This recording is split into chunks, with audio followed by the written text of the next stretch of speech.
Muy bien. Pues hermanos, tenemos como pueblo del Señor que somos, como hijos de Dios, tenemos un llamado, tenemos una tarea que hacer en este mundo. Estamos comisionados por nuestro Señor a predicar el Evangelio a toda criatura.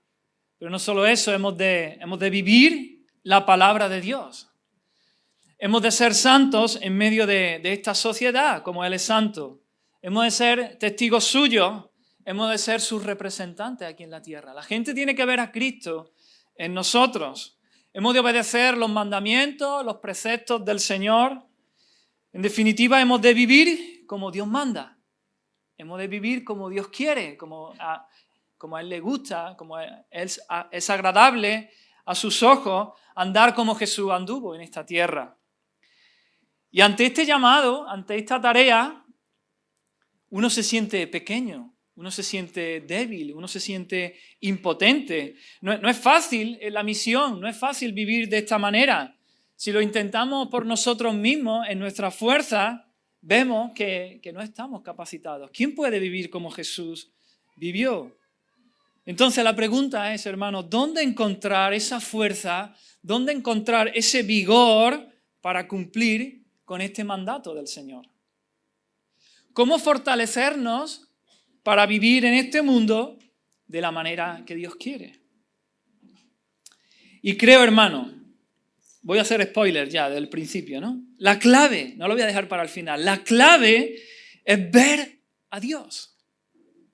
La clave es ver a Dios en toda su gloria, verlo hermoso, verlo glorioso, que con nuestros ojos espirituales podamos ver a Dios como ese tesoro que Él es, como esa perla de gran precio. Y esa visión, cuando tú veas al Señor así, eso va a traer fuerza a tu vida, eso va a traer fortaleza, eso nos va a equipar para vivir en este mundo, como decíamos, como Dios manda, como Dios quiere. Creo, hermano, que a menos que tengamos esa visión de toda su gloria, de Dios en su esplendor, una revelación de quién es Él realmente, no vamos a poder llevar a cabo esa obra, esa misión. No vamos a poderla llevar de una manera efectiva, de una manera eficaz, de una manera que dé fruto, de una manera que le dé la gloria a nuestro Señor. Y para que veamos esto, me gustaría que fuéramos al Evangelio de Lucas, capítulo 5, y vamos a tener ahí una lectura. Lucas, capítulo 5, vamos a leer los primeros 11 versículos. Es un texto muy conocido, el texto de la pesca milagrosa.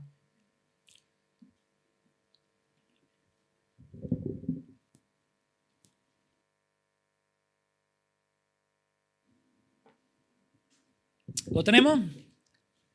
Lucas, capítulo 5, vamos a leer los primeros 11 versículos.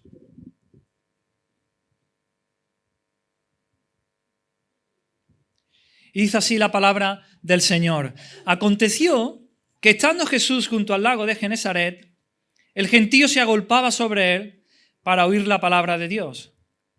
Y vio dos barcas que estaban cerca de la orilla del lago. Y los pescadores, habiendo descendido de ellas, lavaban sus redes. Y entrando en una de aquellas barcas, la cual era de Simón, le rogó que la apartase de tierra un poco. Y sentándose, enseñaba desde la barca a la multitud. Cuando terminó de hablar, dijo a Simón: boga mar adentro y echad vuestras redes para pescar. Respondiendo Simón, le dijo: Maestro, toda la noche hemos estado trabajando y nada hemos pescado. Mas en tu palabra echaré la red. Y habiéndolo hecho, encerraron gran cantidad de peces y su red se rompía. Entonces hicieron seña a los compañeros que estaban en la otra barca para que viniesen a ayudarles. Y vinieron y llenaron ambas barcas de tal manera que se hundían. Viendo esto, Simón Pedro cayó de rodillas ante Jesús, diciendo: apártate de mí, Señor, porque soy hombre pecador. Porque por la pesca que habían hecho, el temor se había apoderado de él, y de todos los que estaban con él. Y asimismo de Jacobo y Juan, hijos de Zebedeo, que eran compañeros de Simón. Pero Jesús dijo a Simón: no temas, desde ahora serás pescador de hombres. Y cuando trajeron a tierra las barcas, dejándolo todo, le siguieron. Amén. Hasta ahí la lectura. Vamos a orar, vamos a poner este tiempo delante del Señor. Señor, venimos ante ti un día más y queremos poner nuestras vidas, Señor, en tus manos. Queremos que tú nos hables en esta mañana, Señor. Queremos nuestra ración de pan diario, Señor, de alimento espiritual para nuestra alma, Señor. Háblanos en esta mañana. Queremos conocerte un poquito más, Señor. Queremos en esta mañana verte también, contemplarte, Señor, en toda tu gloria, Señor. Espíritu Santo, toma esta palabra, aplícala a nuestros corazones. Tú conoces cada situación. Aplica tu palabra a nuestra vida. Trae esa fortaleza, ese vigor espiritual que necesitamos, Señor, para andar en tus caminos, para vivir en santidad, para predicar tu evangelio, para vivir en medio de este mundo como sal y luz. Ayúdanos, Señor. Toma mi vida, Señor. Ayúdame a hablar. Ayuda a mis hermanos a escuchar también. Prepara nuestros corazones. Que tu palabra dé fruto en nuestra vida, Señor. En el nombre de Jesús te lo pedimos. Amén. Amén. Así que tenemos en esta escena a Jesús. Y lo primero que vemos que Jesús está haciendo es lo que hizo durante todo su ministerio. A lo que vino, a su tarea fundamental, a la que vino a esta tierra, no tanto a sanar y a hacer milagros, sino a predicar la palabra de Dios, a enseñar, a proclamar la palabra. Lo hizo tanto de manera individual como a las multitudes. Y aquí lo vemos enseñando a las multitudes. Y la enseñanza de Jesús era muy distinta a la enseñanza de los rabinos de su época. La autoridad de los rabinos de su época venía de citar a otros rabinos, se iban citando uno a otro, como decía tal rabino, como decía, pero Jesús no hablaba como lo haría un erudito del Antiguo Testamento, como lo haría un rabino, no lo haría ni como un teólogo, porque lo que él declaraba, su enseñanza, su palabra, no era especulación filosófica, no era tradición rabínica, su palabra era la voz de Dios, la voz del mismo Dios, era Dios hablando, porque Jesús era el Hijo de Dios, Dios en carne humana, y cuando Él hablaba, era palabra de Dios. Su palabra venía con autoridad. Y esto lo vemos varias veces en los evangelios, ¿no? No hablaban como los escribas y fariseos. Jesús hablaba con autoridad, con la autoridad que venía de Dios. Jesús dijo en una ocasión: mi doctrina no es mía, sino de aquel que me envió. Las palabras que me diste les he dado. Yo le he dado tu palabra, le dice cuando está orando al Padre. Porque yo no he hablado por mi propia cuenta, dice Jesús, sino que el Padre que me envió, Él me dio mandamiento de lo que he de decir, de lo que he de hablar. Así que lo que yo hablo, lo hablo como el Padre me lo ha dicho, ¿no? Estas son palabras de Jesús. Su palabra es autoritativa. Su palabra es la misma palabra de Dios, que viene de la boca de Dios. Así que, y vemos en este tiempo la popularidad de Jesús había aumentado muchísimo. A sus espaldas tiene Jesús el mar de Galilea, o el lago de Genesaret, como dice Lucas aquí, y frente a él una gran multitud. Así que Jesús ve que en la orilla hay dos barcas, hemos leído, los pescadores cerca de esas barcas, los pescadores están arreglando sus redes, remendando las redes para tenerlas a punto para el siguiente día, la faena del siguiente día, y Jesús sube en una de las barcas, nos dice Lucas que es la barca de Simón, de Pedro, y que la apartaran un poco, y Jesús usa como improvisado púlpito esa barca. Esto parece ser que hacía posible una mejor acústica, ¿no? Porque la brisa que sopla del mar hacia la tierra, ¿no?, llevaría la voz de Jesús hacia la multitud. Y la superficie del lago también haría que como un amplificador, ¿no? Amplifica la voz de Jesús. Así que, hermano, una primera aplicación aquí. Tenemos a la multitud escuchando la palabra de Dios de boca de Jesús. Y nosotros, hermanos, tenemos la misma necesidad que esa multitud hoy día. Como pueblo del Señor, nos va la vida en esto, de la palabra de Dios. La palabra de Dios es nuestro alimento, alimento para nuestro espíritu. No solo de pan vivirá el hombre, sino de toda palabra que sale de la boca de Dios. Necesitamos la palabra de Dios para alimentarnos. Nos va la vida en ello, como digo. La necesitamos cada día, el mensaje que viene de Dios. Necesitamos sentarnos a los pies de Jesús cada día, hermano, y escuchar su palabra, escuchar su voz. Para el cuerpo, ¿no? Para el cuerpo, pan. Para el alma, para el espíritu, la palabra de Dios. La necesitamos. Igual que comemos todos los días, hemos de alimentarnos de la palabra de Dios cada día. Así que te pregunto, ¿cómo está tu alimentarte de la palabra de Dios? ¿Cómo está tu lectura de las Escrituras? ¿Cómo está tu meditar en las verdades que vemos reveladas aquí en la palabra de Dios? ¿Piensas? ¿Meditas? ¿Memorizas la palabra de Dios? ¿Te alimentas de las promesas de Dios que hay en su palabra? ¿De sus mandamientos? ¿De sus advertencias? ¿De sus bendiciones también? ¿Estás, hermano, sembrando en tu corazón la enseñanza y la predicación que semana tras semana se da desde aquí, desde este púlpito? Esa es la palabra de Dios para vosotros, para esta iglesia local. Lo que se predica aquí cada semana es la palabra de Dios para tu vida. Y debemos de prestar atención a ella, debemos de meditarla, de orarla. Hablaba con la hermana, ¿no? Ya también todos los días os llega un mensajito, ¿verdad? Al grupo de WhatsApp. Qué importante es que podamos recordarla cada día, la palabra que Dios nos ha hablado como iglesia. Y recordarla y aplicarla y orarla y obedecerla y ponerla por obra y vivirla cada día. Presta atención a la enseñanza en tu iglesia, en esta iglesia, hermano. Y no picotees tanto por internet también. Hay bendición en escuchar algunas cosas y hay hermanos a los que Dios bendice, pero recordemos que la palabra de Dios que Dios quiere específica para tu vida es la palabra que se predica en tu iglesia local. Esa es la que más debes escuchar, la que más debes recordar, aplicar a tu vida y debes andar en ella. Amén. Así que allí tenemos a Pedro. Está la multitud, hemos hablado de la multitud, pero allí está Pedro también. Pedro está remendando las redes y al igual que la multitud está escuchando la palabra de Dios. Está escuchando a Jesús predicando. Y Pedro está cautivado por la predicación de Jesús. Él está, como digo, con toda probabilidad allí sentado en su barca y remendando las redes. Y como dice Romanos 10:17, dice que la fe es por el oír y el oír por la palabra de Dios.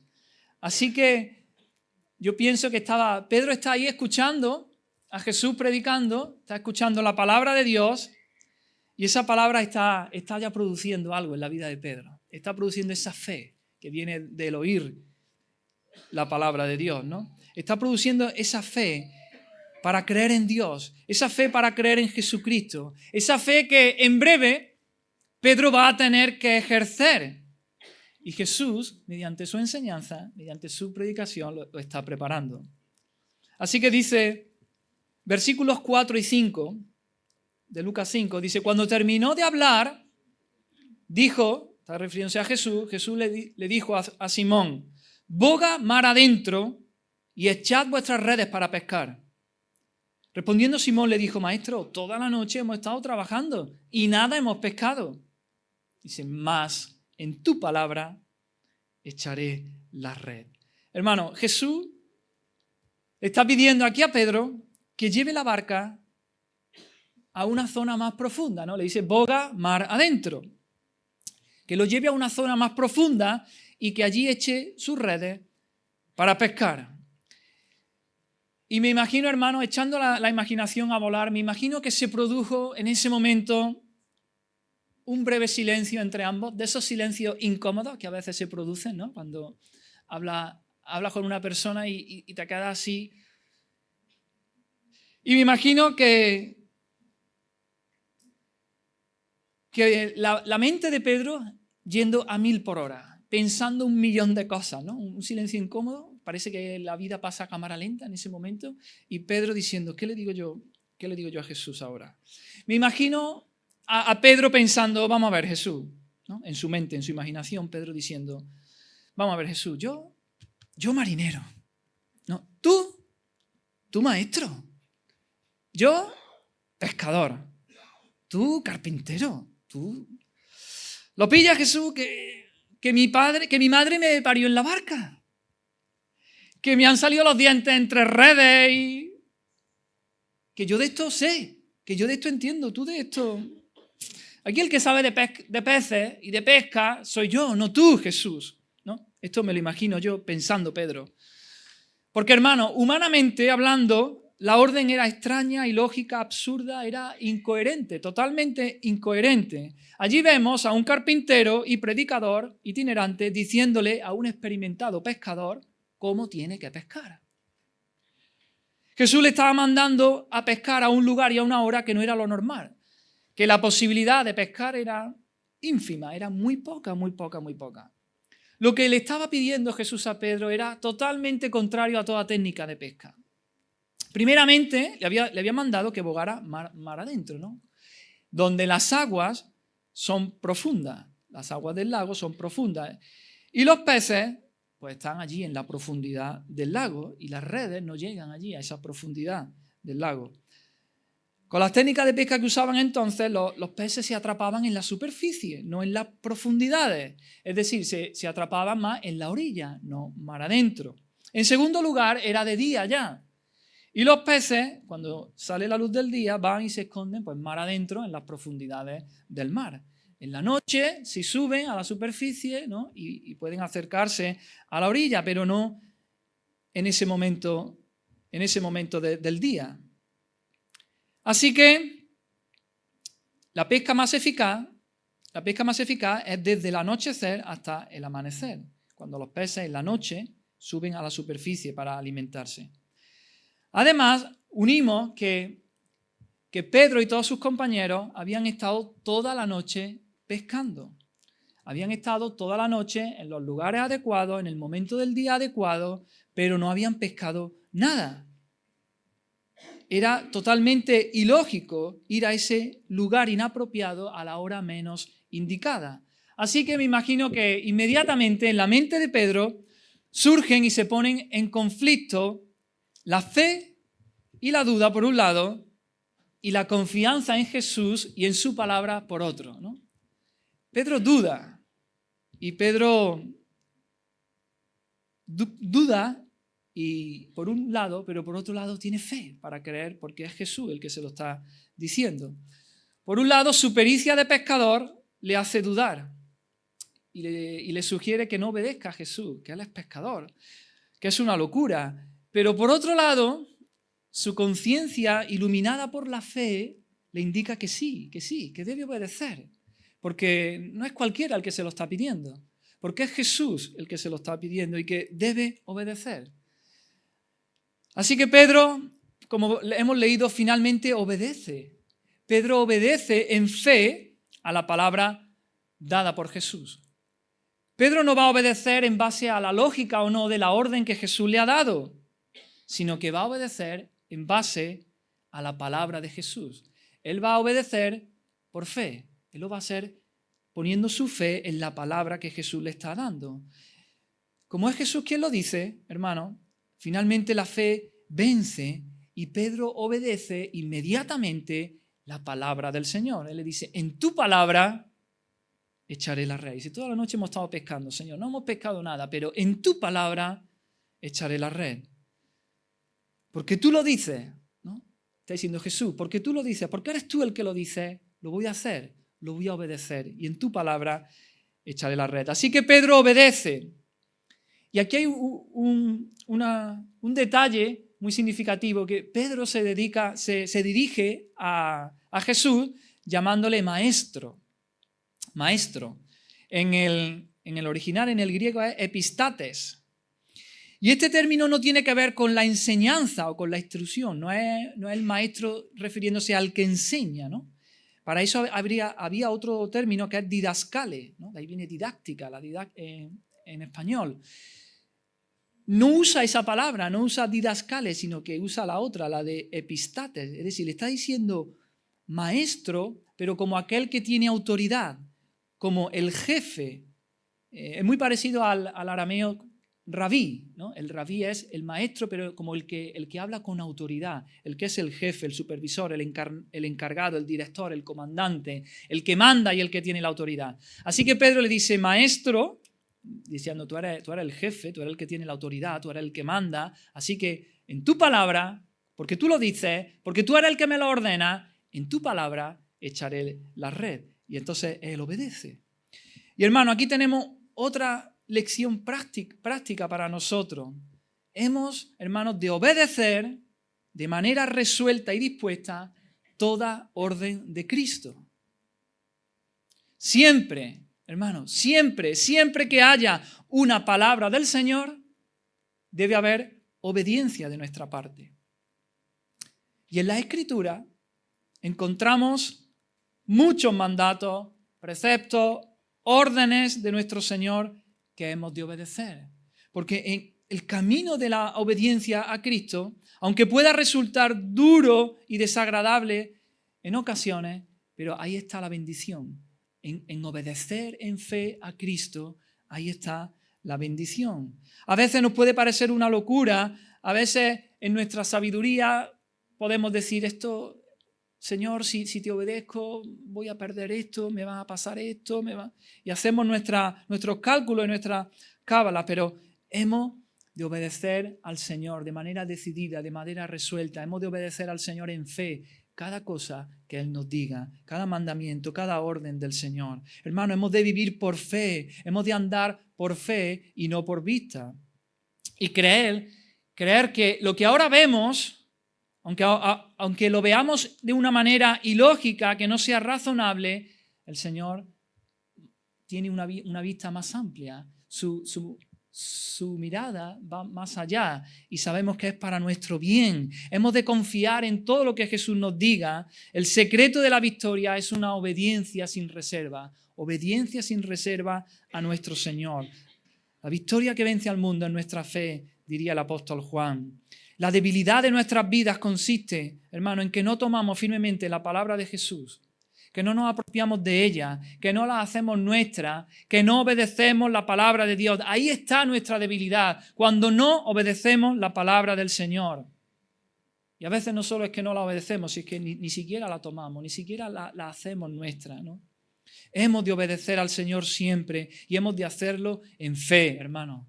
Lo entendamos o no lo entendamos, lo comprendamos o no lo comprendamos. Hemos de confiar en Jesús, hemos de confiar en su palabra. Él es el maestro, Él es el epistate, Él es el jefe, Él es el que tiene la autoridad, Él es nuestro comandante, Él es nuestro jefe, el encargado, el supervisor. Entonces hemos de obedecer en fe a todo lo que Él nos diga. Y además, hermano, Él siempre quiere nuestro bien. Él siempre busca nuestra bendición, aunque a nosotros nos parezca que lo que nos está pidiendo vamos a perder, va a ser para nuestro mal, va a ser para nuestra ruina. No, Él quiere nuestra bendición siempre. Cuando el Señor nos pida algo y a nosotros nos parezca que vamos a perder, ten fe, hermano, confía en Él, no vas a perder, vas a ganar. Quizás a los ojos de este mundo vas a perder. Quizás incluso a tus propios ojos vas a perder, pero vas a ganar, vas a ganar. Confía en el Señor. Aunque no veas los resultados de manera inmediata, confía. Espera en el Señor y obedece. El Señor bendecirá eso. Y a veces, quizás el Señor ni nos lo recompense en esta vida. Y muramos y digamos, Señor, si aquello que hice al final sí que no me ha traído ningún bien. Pero, hermano, en el cielo recibiremos recompensa.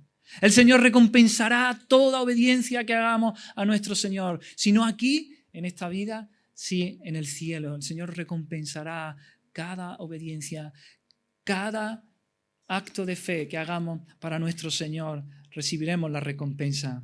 Amén.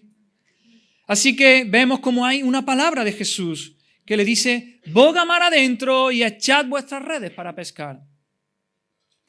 Y en base a esa palabra hemos visto que Pedro en fe obedece sin objeción alguna. Entonces le dice, maestro, toda la noche hemos estado trabajando y nada hemos pescado, pero en tu palabra echaré la red. Y es entonces, hermano, en base a una palabra de Jesús, en obediencia, en fe a esa palabra, ahora Dios se muestra, se revela en toda su gloria. El milagro se produce. Y vamos a leer los versículos 6 y 7. Dice ahí, y habiéndolo hecho, es decir, habiendo echado las redes para pescar, encerraron gran cantidad de peces y su red se rompía. Entonces hicieron señas a los compañeros que estaban en la otra barca para que viniesen a ayudarles. Y vinieron y llenaron ambas barcas de manera que se hundían. Así que, ¿cuál fue la recompensa? ¿Cuál fue la recompensa por esta pronta obediencia en fe a las órdenes del Señor? Y se nos dice ahí que encerraron gran cantidad de peces, de manera que la red se rompía. La cantidad de peces era tal que no podía soportar la red el peso. De manera que dice que comenzaban a romperse las redes. Pedro le hace señales a los de la otra barca, a sus compañeros, a Santiago y a Juan, para que le eche una mano, para que les ayude. Y cuando vienen y le ayudan, aún las barcas empiezan a hundirse. No solo las redes se rompían, las barcas empiezan a hundirse. El peso era demasiado grande incluso para las dos embarcaciones.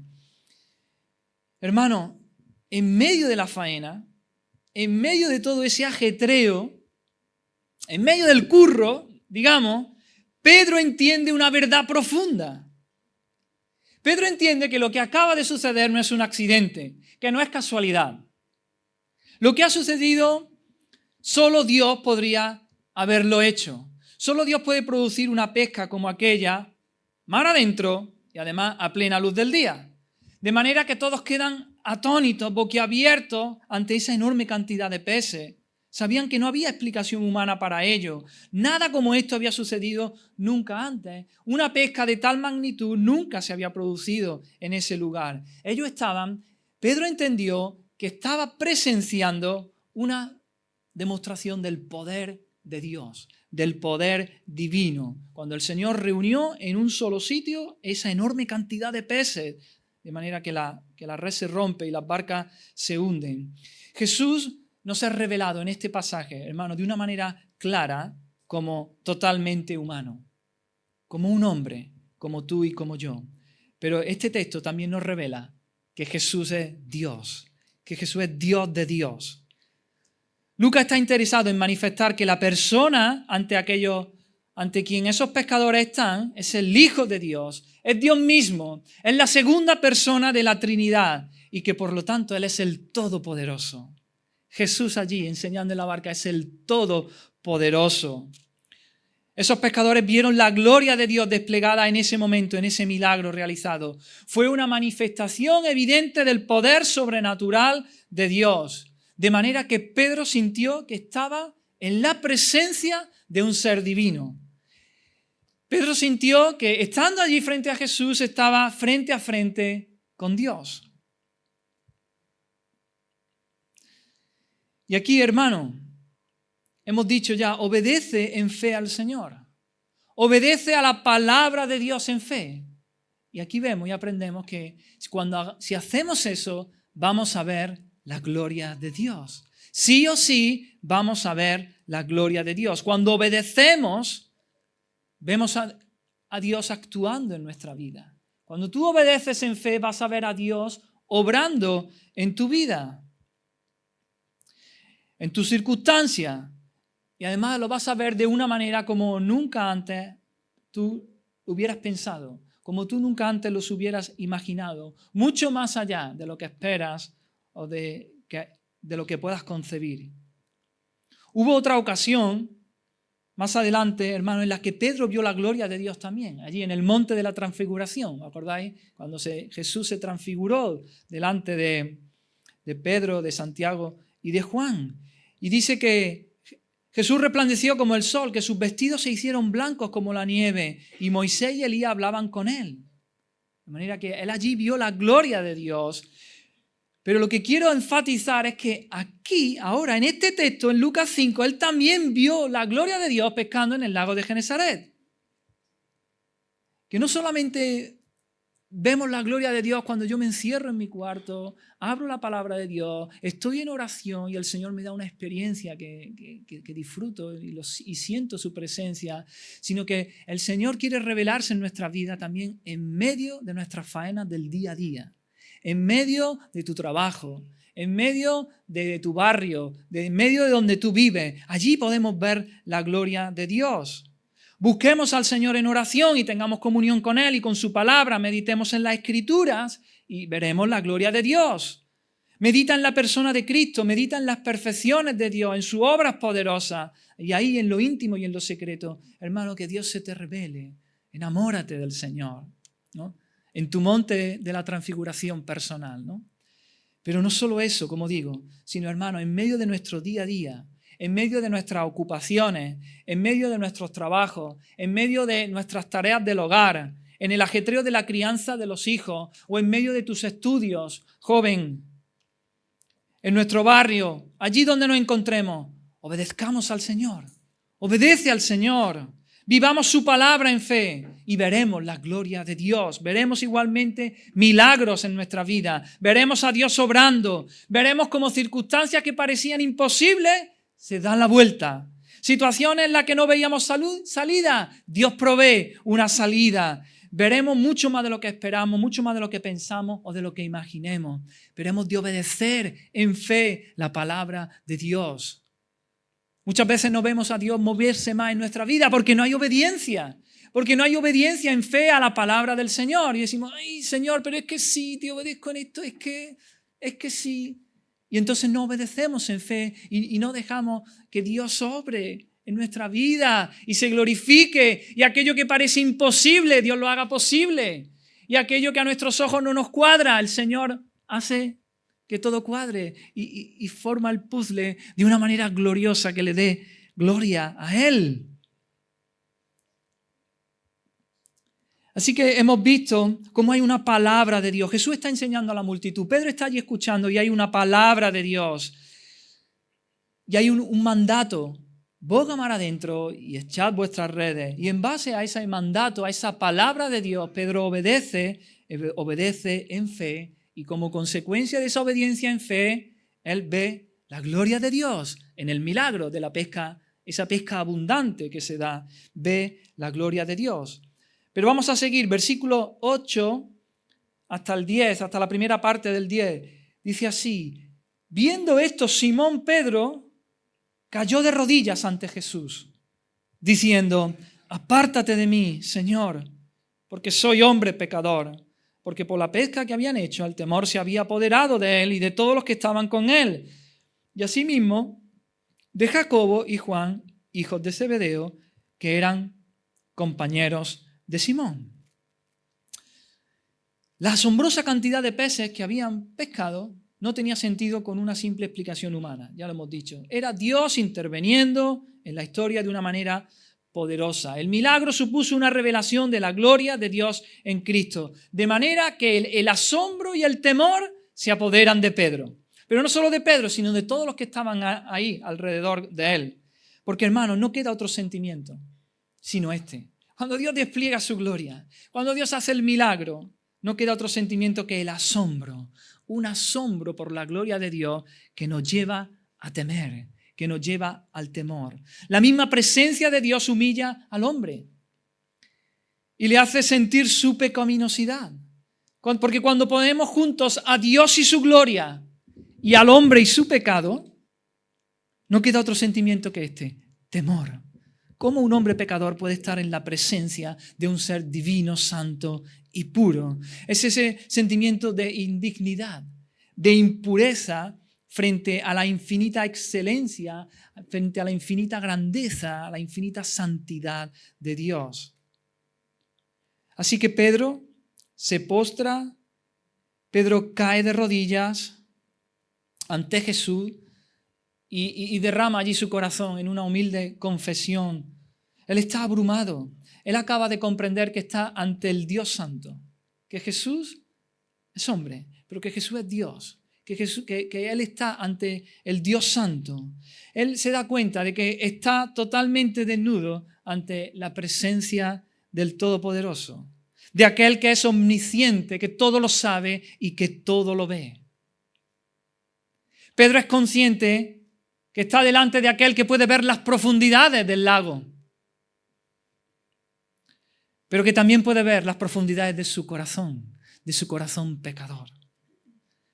Así que en la presencia del Dios Santo, el hombre pecador tiembla, no hay otra, porque el criminal está en la presencia del juez. El hombre manchado está en la presencia del Inmaculado, de aquel blanco y puro. Y Pedro le pide que se aparte de él, porque es un hombre pecador. Sus palabras son una sincera y humilde expresión de reconocimiento de la propia indignidad en contraste con la grandeza y la santidad de Cristo.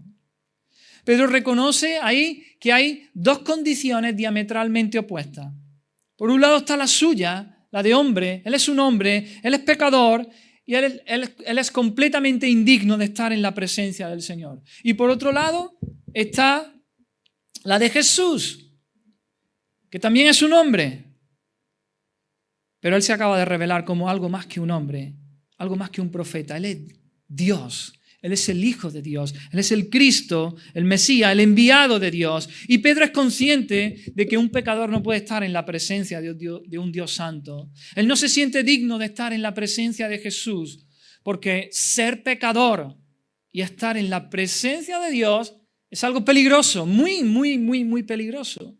Y Pedro lo sabe y es consciente, y por eso se tira de rodillas ante Jesús y le dice: apártate de mí, yo soy pecador. Y habíamos dicho antes que Pedro lo llama maestro, ¿no? Epistates, el que tiene la autoridad. Y ahora lo llama Señor. Ahora no lo llama maestro. Después de la revelación de la gloria de Dios en el milagro, ahora lo llama Señor, Kurios o Kyrios. Y este término no se le daba a ningún hombre. Ningún judío llamaba Señor, llamaba Kurios o Kyrios a ningún hombre. Esta palabra, este título estaba reservado a Dios. Los judíos usaban esta palabra para no pronunciar ese nombre impronunciable de Dios, el Jehová, el tetragramo, ¿no? Las 4 consonantes esas que los judíos usaban, nuestro Jehová. Entonces, para no usar eso, lo llamaban Señor a Dios. Y Pedro lo llama así, lo llama Señor. Y como el Señor que Él es, cae de rodillas delante de Él, en posición de adoración, ¿no? Y hace esa confesión: apártate de mí, se postra de rodillas en adoración ante Dios, ante el Señor que está allí y hace esa confesión. La respuesta de Pedro que vemos aquí, llena de temor y de arrepentimiento por su pecado, fue como la de aquel publicano que subió al templo a orar. ¿Os acordáis? Jesús y sus discípulos van al templo y les dice a sus discípulos: mirad esta escena, ¿no? Y había un publicano, un recaudador de impuestos, ¿no? Lo peor de lo peor para los judíos, que estaba, dice, lejos, que no quería alzar sus ojos al cielo, sino que se golpeaba el pecho y decía: Dios, sé propicio a mí, pecador. Pedro estaba lleno de ese sentimiento de arrepentimiento. Esa actitud, hermano, de sentirse indigno, de reconocerse pecador, es la característica de todo aquel que está en la presencia de Dios. Vemos esto a lo largo de la Escritura. Este patrón lo vemos a lo largo de toda la Escritura. ¿Recordáis cuando Dios despliega toda su gloria ante Job? En los capítulos 38 al 41 de Job, empieza a hacerle aquellas preguntas, ¿no? ¿Y qué sabes tú cuando paren las cabras monteses? Y cuando yo saco las Pléyades y las estrellas, ¿tú qué? ¿Lo puedes hacer? Y tú puedes estar delante ¿no? de este animal y del otro, puedes sacar al hipopótamo o al cocodrilo y sacarlo y darle un paseo para que tus hijos jueguen. Le hace ahí un montón de preguntas y lo abruma. Y Job se siente pequeño. Dios está desplegando allí toda su gloria. Job dice: de oídas te había oído, mas ahora mis ojos te ven. Por tanto, me aborrezco y me arrepiento en polvo y ceniza. El padre de Sansón, Manoah, cuando vio al ángel de Jehová, ese Cristo preencarnado, también dijo: ciertamente moriremos, porque a Dios hemos visto, hemos estado en la presencia de Dios, así que moriremos. El pueblo de Israel allí en el monte Sinaí tuvo la misma la misma exclamación, dijo, no, le dijeron a Moisés, ve tú y habla con Dios, porque nosotros como vayamos y hable Dios con nosotros, vamos a morir todos, no podemos estar en la presencia de un Dios santo. ¿Y qué de la visión que tuvo el profeta Isaías? ¿Recordáis cuando Isaías vio la gloria de Dios allí, los querubines que se decían, santo, santo, santo, toda la tierra está llena de la gloria de Dios? Y Isaías exclamó, ¡ay de mí! ¡Ay de mí que soy muerto! Porque siendo hombre inmundo de labios y habitando en medio de pueblo que tiene labios inmundos, han visto mis ojos al Rey, Jehová de los ejércitos. El pecador en la presencia del Dios Santo dice, estoy frito, soy muerto, ¡ay de mí! Esta es la reacción apropiada, adecuada, hermano, ante la visión de la gloria de Dios. Debe haber un temor asombrado o un asombro temeroso. La posición de Pedro, de rodillas, humillado, tirado a los pies de Jesús, esa es la posición adecuada, tanto del cuerpo como del corazón, de rodillas, reconociendo nuestra condición como pecadores, como criaturas. Él es el santo, Él es Dios, Él es el todopoderoso, Él es el creador, y nosotros no, nosotros somos criaturas totalmente dependientes de Él, débiles, torpes, a veces necias. No sabemos y hemos de estar con total humildad, con total reverencia delante de Él, hermano. Y tristemente, tenemos más la propensión a estar delante de Dios en pie, en vez de rodillas, humillados, humildes. Tendemos a ponernos delante de Dios en pie, no como el publicano, sino como el fariseo en el templo. ¿Recordáis? El fariseo estaba allí contándole a Dios todo lo que hacía, porque yo ofrendo, porque yo ayuno, porque yo hago oraciones, porque yo... explicándole a Dios todos sus logros, todos sus méritos. Tristemente a veces nos vemos así. Señor, pero es que yo he hecho por ti esto, Señor, pero es que yo... ¿Y por qué esto? ¿Y por qué? Y empezamos a contarle a Dios todo lo que hemos hecho por Él.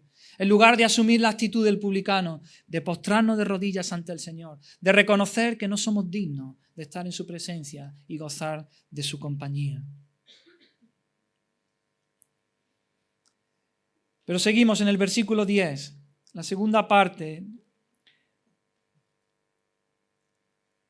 Dice, pero Jesús le dijo a Simón, no temas, no temas. En medio del terror de reconocer su pecado, Pedro, ¿qué fue lo que quiso hacer? Pedro quiso apartar a Jesús de él, ¿no? Apártate de mí, que soy hombre pecador. Pero Jesús, ¿qué quería? Jesús quería que Pedro no se apartara, sino que Pedro se acercara más. Jesús se dirige a Pedro con palabras de aliento y le dice, no temas, no temas, deja de temer. Porque, hermano, una cosa es ser pecador y negarlo, y otra es saber quién eres delante de Dios, pero no negarlo, sino doblegarte humildemente ante Él. El momento exacto en que el pecador siente su mayor alejamiento de Dios es cuando está más cerca de Dios. En un sentido, podemos decir que Pedro pues debe temer, sí, debe temer, porque Jesús es santo. Jesús es muy puro de ojos para ver el mal. Y Pedro es pecador.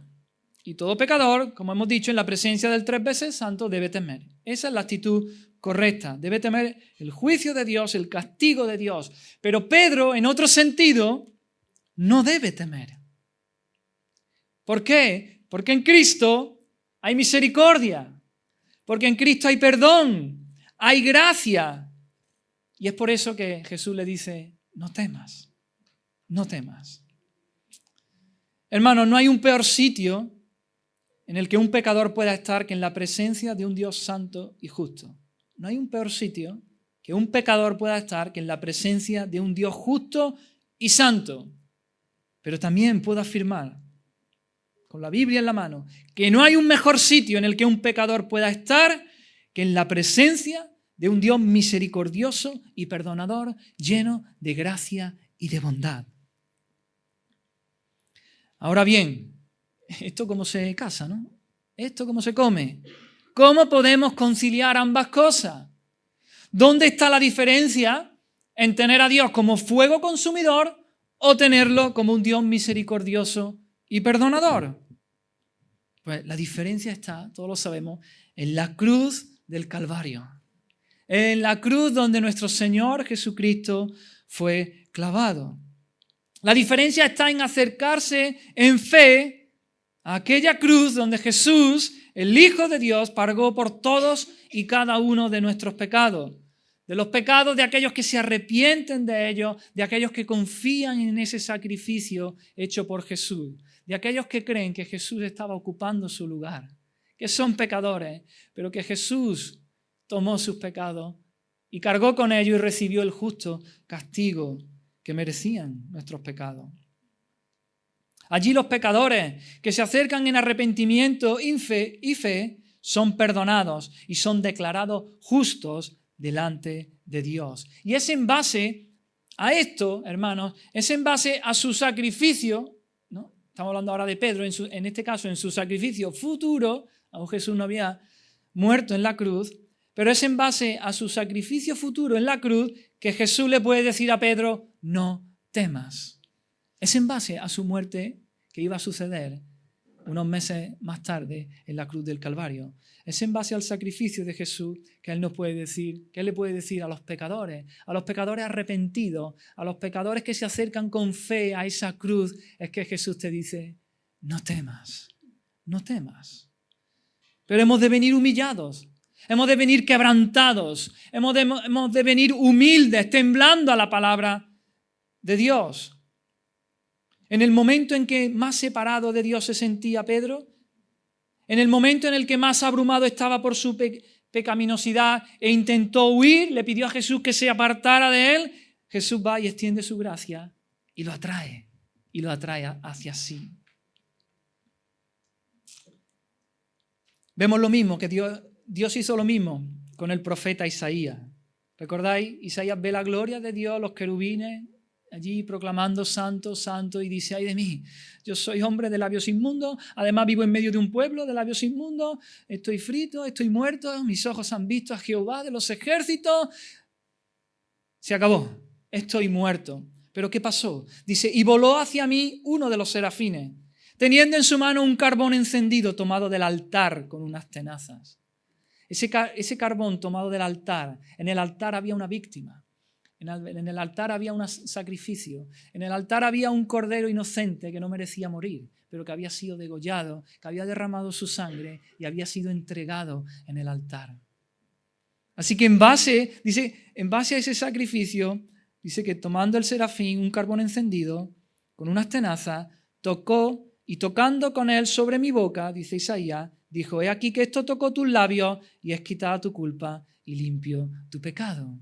Isaías dijo, se acabó, estoy muerto, pero Dios viene con gracia, con misericordia, con perdón, tomando un carbón encendido del altar donde estaba el sacrificio y perdona los pecados. Pedro no tenía por qué temer. No era necesario porque Pedro había sido un hombre favorecido por Cristo. Cristo sabía quién era Pedro realmente. Cristo sabía que Pedro era un pecador, pero él ve que él se ha acercado en fe y en arrepentimiento a él. Cristo, el que puede perdonarlo, aquel que lo invita, que le dice no temas, que lo invita a una comunión mucho más íntima con Él. Hermanos, todos debemos, como Pedro, reconocernos como pecadores. Y por lo tanto, Jesucristo podría apartarse de nosotros con toda justicia. Pero, ay de nosotros, si Jesús y el Salvador se aparta de los pecadores. Entonces no habría esperanza. Pero hemos de venir, hermanos, arrepentidos de nuestros pecados. Hemos de venir creyendo en Jesús, creyendo en Cristo, creyendo en su sacrificio, en que solo Él nos puede perdonar, solo Él nos puede salvar. Así que, amigo, si tú estás aquí sin Cristo, si tú estás aquí y aún no le has entregado tu vida a Jesús, te digo, has de temer, sí. Mucho. Como he dicho, un pecador en la presencia del Santo, del Inmaculado, es como la hojarasca delante del fuego, porque Dios es fuego consumidor. Hace ¡pum! Y arde, desaparece y ya no está. Si tú estás sin Cristo, has de temer. Eres pecador y Dios es fuego consumidor y Dios aborrece el pecado. Y no va a haber comunión entre el pecado, entre el pecador y Él. Pero, hay esperanza. Ahí no se acaban las noticias. Hay buenas noticias. No tienes por qué morir en tu pecado. Está el Evangelio, buenas noticias. Jesucristo ha venido a perdonar los pecados. Jesucristo ha venido a salvar. Jesucristo ha venido a reconciliarnos con Dios. Con ese Dios airado que está airado a causa del pecado. Cristo ha venido a reconciliarnos con el Padre. Pero ¿qué tienes que hacer? Tienes que venir humilde, humillado, reconociendo todas estas cosas. Debes de venir arrepentido de todos tus pecados, de haberle dado la espalda a Dios, de no haber creído en Él, de haber vivido la vida como tú has querido, como tú te ha dado la gana, como tú has creído que debías vivirla. Arrepentido, creyendo en Jesús, creyendo que Jesús, Él sí, Él vivió una vida perfecta, Él nunca pecó. Sin embargo, murió como el peor de los pecadores. Murió como el más vil pecador, porque Él estaba salvando a su pueblo de sus pecados. Él estaba en aquella cruz. Si tú vienes en fe y en arrepentimiento, Él estaba allí ocupando tu lugar, recibiendo el castigo que tú merecías, recibiendo el castigo que tus pecados merecían. Jesús murió por ti. Así que ven en fe, ven arrepentido, dolido por tu pecado y creyendo en el sacrificio de Cristo. Y hermano mío, si tú ya le has entregado tu vida a Cristo, Jesús te dice, no temas, no temas. En Él hay perdón, en Él hay misericordia, en Él hay gracia. Crezcamos, hermano, cada día en conocer más y más y más nuestra necesidad de Cristo. Necesitamos a Cristo. Esto no solo fue el día que vinimos a Él y nos arrepentimos de nuestros pecados. Necesitamos a Cristo, necesitamos de ese mediador entre Dios y nosotros, a Cristo. Necesitamos ser cada día más y más conscientes de que sin Cristo no hay esperanza. Que sin Cristo nunca vamos a llegar al cielo, no nos podemos presentar delante de Dios. Que necesitamos a Jesús como el mediador y a través de Él sí podemos acercarnos a Dios con total confianza. Hemos de dejar de temer porque podemos acercarnos al trono de la gracia por Jesucristo. Y Jesús te dice, no temas, no temas. Puedes acercarte al trono de la gracia de manera con confianza y poder hablar con Dios como nuestro Padre. Sin Cristo, como he dicho, Dios es fuego consumidor. Pero en Cristo, Dios es un Padre reconciliado. Él es nuestro Padre. Nos da un abrazo y nos da un beso en Cristo y nos recibe. Sin Cristo, hermanos, el más estricto moralista, es decir, aquella persona que tú mires y digas, es que es moralmente perfecto, se porta bien, es una buena persona. El más estricto moralista, sin Cristo, bien puede temblar al mirar al futuro, al mirar a su fin. Pero por medio de Cristo, ya no digo el más bueno de los hombres, sino el peor de los pecadores, en Cristo, el peor de los pecadores puede acercarse a Dios con confianza y sentir perfecta paz. En Cristo, acudiendo en arrepentimiento y fe, Dios nos recibe como un Padre reconciliado. Y ya por último, hemos dicho, recapitulando un poco, hay una palabra de Dios. Jesús está enseñando a la multitud y hay una palabra de Dios. Concretamente a Pedro le da una palabra específica, boga mar adentro y echad las redes. Pedro obedece en fe a esa palabra. Y consecuencia de esa obediencia en fe a la palabra de Jesús se produce el milagro y ve la gloria de Dios. Al producirse el milagro y ver la gloria de Dios, ¿qué pasa? Él teme. Él teme, se asombra y teme porque ve su condición de pecador y ve la condición de Jesús, que es el santo, que Él es Dios. Y entonces se tira de rodillas y clama por arrepentimiento y clama por perdón. Y recibe el perdón de Jesús. Le dice, no temas, no temas. Y por último, seguimos leyendo versículo 10. Después de decirle, no temas, le dice, desde ahora serás pescador de hombres.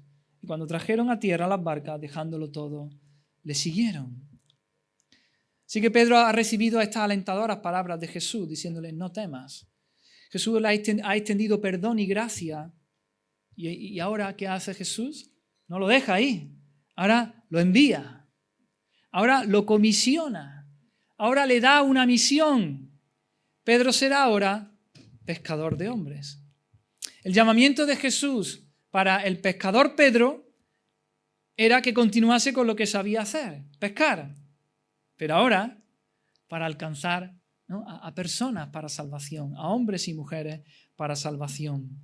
Pedro y sus compañeros habían pasado sus vidas atrapando peces para darles muerte. Ahora pasarían el resto de sus vidas atrapando a personas para darles vida, para que a través de las buenas noticias del Evangelio, Cristo les diera vida. La figura es sencilla, pero muy ilustrativa, ¿verdad?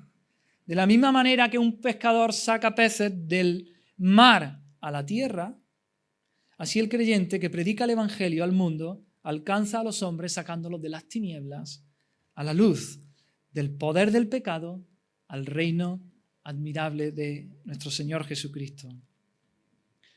Al pescador de peces, el Señor le ofrece convertirlo en pescador de hombres. Su misión consiste en echar la red del Evangelio para recoger en ella abundancia de hombres para salvación.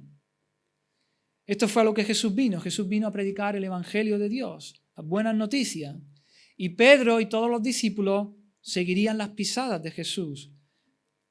Predicar el Evangelio, andar en las pisadas de Jesús, de Cristo, hacer lo mismo que Jesús hizo en esta tierra, proclamar el reino de Dios, anunciar a los hombres que el reino de Dios había llegado, que se arrepintiesen de sus pecados, que creyesen en Él y que lo siguieran.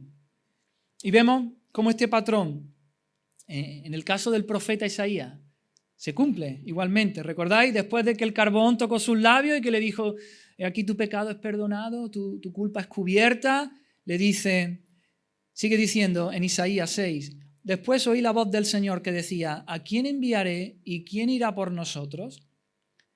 Entonces respondí yo, dice Isaías, heme aquí, envíame a mí.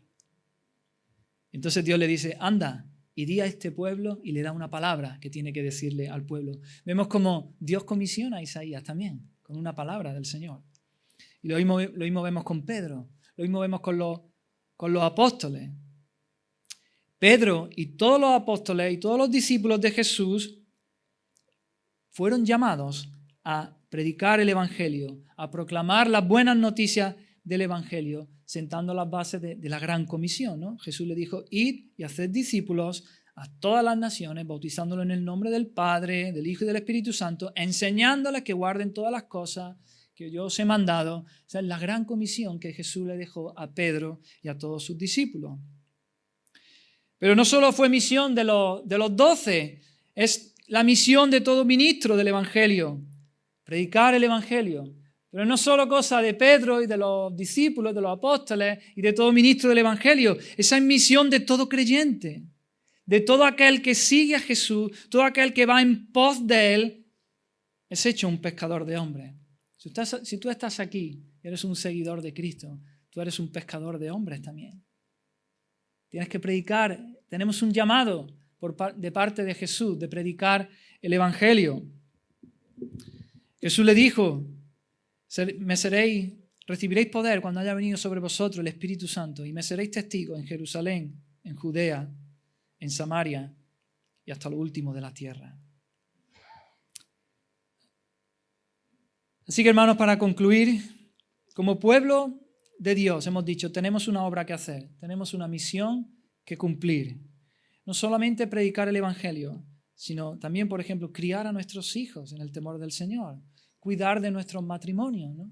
A los hombres el Señor nos llama a liderar en nuestras casas, a la esposa a sujetarse a sus maridos. Hemos de ser buenos ciudadanos también. Hemos de reflejar a Cristo en nuestros trabajos.